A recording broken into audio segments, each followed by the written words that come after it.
Hi, నేను ఇప్పుడు gobi rice ఎలా తయారు చేయాలో చూపిస్తాను. ఇది పిల్లల స్నాక్ బాక్స్లో కానీ లేదా ఈవినింగ్ స్నాక్స్ కానీ లంచ్లో కానీ చాలా చాలా టేస్టీగా ఉంటుంది. పిల్లలు చాలా ఇష్టపడతారు.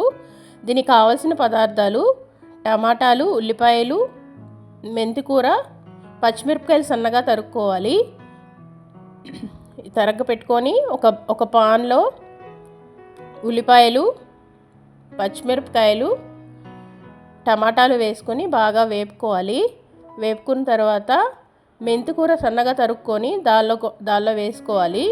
ఇవి కొంచెం వేగాక అల్లం వెల్లుల్లి పేస్టు, పసుపు, ఉప్పు, కారం మన టేస్ట్కి సరిపడా వేసుకొని తర్వాత గరం మసాలా కూడా వేసుకోవాలి.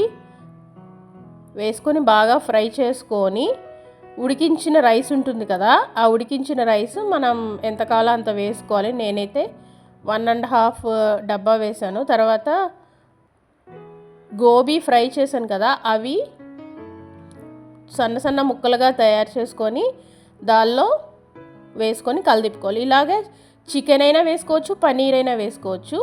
ఇలా టేస్టీ గోబీ రైస్ రెడీ.